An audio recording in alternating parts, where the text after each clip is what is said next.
breaker breaker, two words that once ruled America's highways. You know what's crazy? A whole secret language existed on truckers' radios. According to me, it wasn't just slang. It was survival, culture, and a wild brotherhood on the road. This isn't just about funny words. It's about Eric from Farpoint Farms in North Carolina, keeping alive a culture that once ruled America's highways. Before smartphones, GPS, or Spotify, truckers had CB radios. With them came slang, lifelines disguised as chatter. Smoky ahead meant slow down, catching Z's meant rest, and breaker breaker was your knock on the door. Born from law enforcement codes, ham radio habits, and trucker creativity, it was unpolished but powerful. CB slang stitched highways together, even inspiring movies and songs. A single 10-4 carried more weight than any text message ever could. The classic opener, Breaker Breaker 19. That was your way of knocking on Channel 19, the trucker's main street. Imagine dozens of rigs rolling and one voice cutting in. Suddenly a conversation sparked.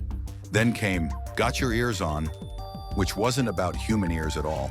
It meant antennas, those tall whips reaching for signals. Translation, anybody listening? This was CB etiquette at its finest. If no ears were on, silence reigned. If ears were tuned in, warnings, stories, and jokes filled the air. It was simple, polite, and the heartbeat of open road communication. Nothing defined CB chatter like the 10 codes. The King, 10-4, it meant I got you, and it echoed across highways like a seal of brotherhood. Then came, What's your 20? Short for 10 to 20, asking someone's location. If a Smokey was hiding or a buddy was a few exits up, this phrase pinned it down. Other staples included 10-7 off duty, 10-9 repeat, and 10 to 20 location. Hollywood loved them too, stealing 10-4 good buddy for movies and music. These codes weren't just efficient. They were identity markers, stitching together lonely roads with shared language. Truckers didn't just talk, they painted a sound with words. If your radio was booming, someone might say you were blowing smoke. Even stronger, wall to wall and treetop tall. That meant your voice filled the air, loud and clear. Everyday slang included copy, asking or confirming if a message came through. And the highest compliment, making the trip. It meant your signal carried perfectly, 5 by 5. For truckers, this wasn't technical jargon, it was reassurance. On lonely highways, knowing your voice punched through the static meant you weren't alone. Your words made the journey right alongside you. CB radios weren't just about what came out of the box. Truckers loved tricking them out with extra gear. One of the most notorious add-ons was the kicker, also known as a burner or a foot warmer. These were illegal noise-canceling power amplifiers that gave a CB radio way more output, letting signals travel farther and punch through static. While frowned upon by the FCC, many truckers swore by them for long hauls. Then came the power mic, an amplified microphone that sometimes included noise-canceling features. This little upgrade meant clearer audio, especially in noisy rigs barreling down the highway. Another beloved gadget was the Roger beep.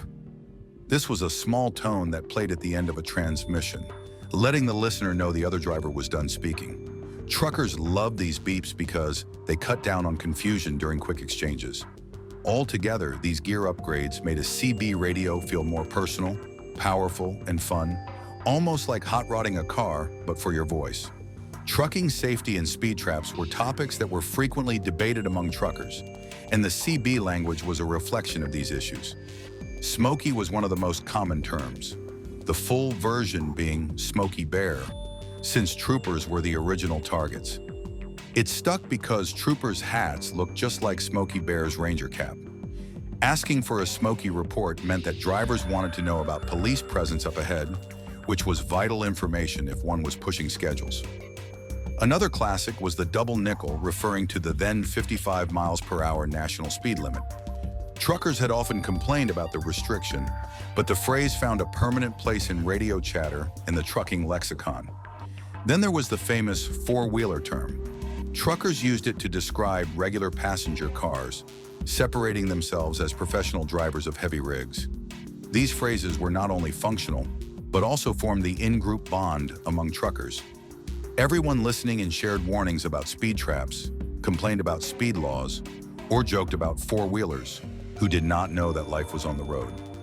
Pop culture picked up on these too, especially in movies like Smokey and the Bandit, where CB chatter was central to the action. Over time, these words became part of the folklore of the open highway. CB wasn't only about short-range chatter.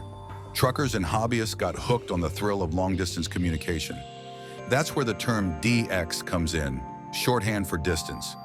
DXing meant trying to reach radios hundreds or even thousands of miles away. The magic behind it was skip. Signals would bounce off the ionosphere, ricocheting back to Earth far from their starting point. Suddenly, a trucker in North Carolina could chat with someone in California or even across the ocean without leaving his cab.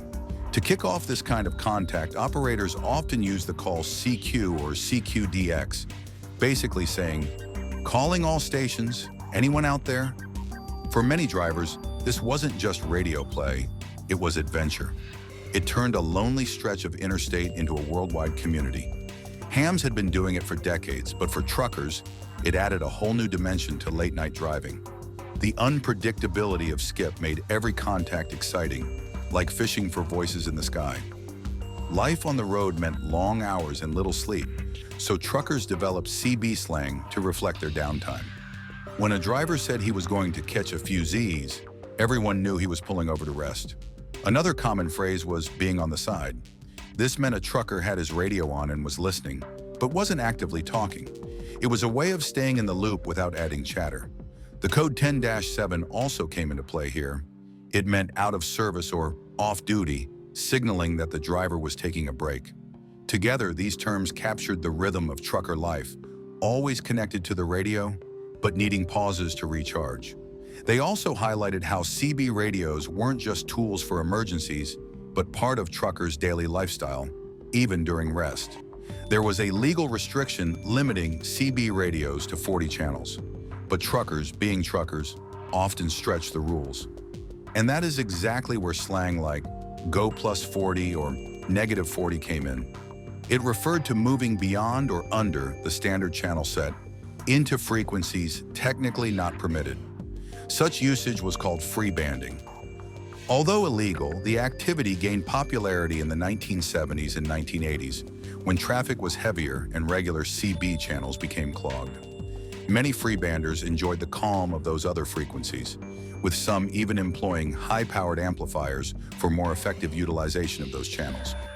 For truckers, freebanding was at times just practical because there were clearer conversations and less interference. Sometimes it was just plain rebellious. It was their way of carving out private corners of the airwaves. The FCC would crack down from time to time, but addressing enforcement was spotty, so culture flourished. Freebanding gave an underground kind of scene to the CB soul that bonded the drivers into a community that felt exclusive and just the slightest bit outlaw.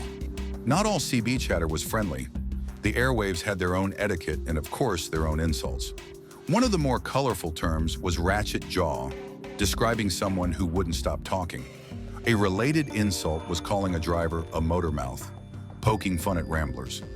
To balance this, there were polite ways to check if anyone was listening. A simple radio check meant, "Can you hear me?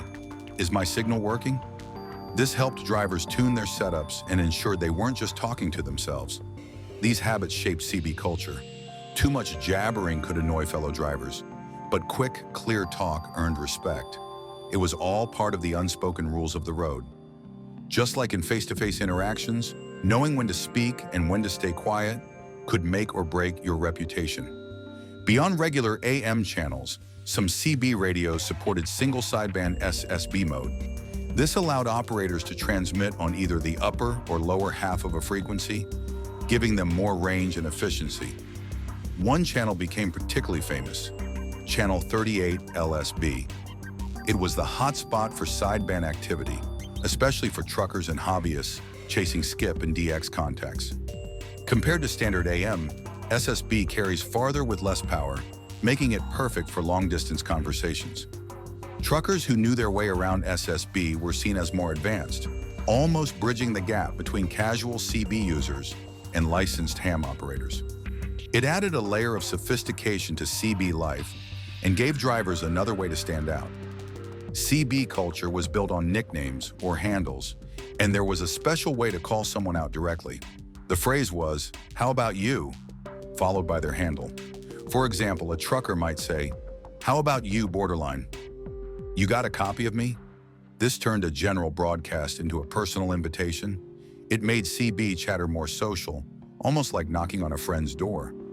Using handles this way helped truckers build friendships, find familiar voices on long routes, and keep the culture lively. It was personal, efficient, and pure CB tradition. CB radio wasn't just about business, man. It was straight-up entertainment sometimes. Truckers made up all sorts of wild nicknames for their gear and routines. The CB radio itself, everyone called it the Squawk Box. Makes sense considering it's basically a never-ending stream of trash talk and road gossip pouring out of those dusty speakers. Oh, and then those QSL cards, don't get me started. Little postcards you'd trade, kind of like Pokemon cards, but for diesel fiends confirming, "Hey, I heard you way out in Nebraska." Collecting those things was like bragging rights. As for handles, those were legendary. Everybody had one. No matter if you were hauling tomatoes or TVs, you needed a killer CB name. Gear Jammer, Bandit, Long Haul, each one packed a vibe. It gave you a clean slate, a new attitude, as soon as you hit that mic. All this slang and silliness made CBS more than just radios. It built a crazy creative clubhouse on wheels. Even if you were alone on a pitch-black interstate, you belonged somewhere. Yeah, CB radios hit their prime back in the 70s and 80s. Picture mustaches, muscle cars, and disco. But the echo of all that slang is still out here. Some of those phrases snuck right into mainstream America. Stuff like 10-4 good buddy is practically a national motto at this point. Blame movies like Convoy and a zillion country songs. They made this trucker talk iconic. Still, the real juice wasn't just pop culture. CB lingo built a brotherhood and sisterhood, don't forget the lady drivers. It was their in-joke, their radar for trouble, or just sheer boredom killers as they clocked in those endless miles. Even now, with smartphones glued to everyone's faces, some old schoolers keep the Squawk Box fired up. Just for the heck of it. CB culture? It's a reminder of when roads were wild and communal. It's grit, laughter, pranks, and real-deal camaraderie crackling over the airwaves. And you know what? That spirit still buzzes around, tucked into roadside diners and half-remembered slang. And that's the wild world of CB slang, the secret code that kept highways alive. Crazy how a simple 10-4 could carry so much power, right? So what's your favorite phrase? Drop it in the comments, hit like, and subscribe, because the next story is even wilder.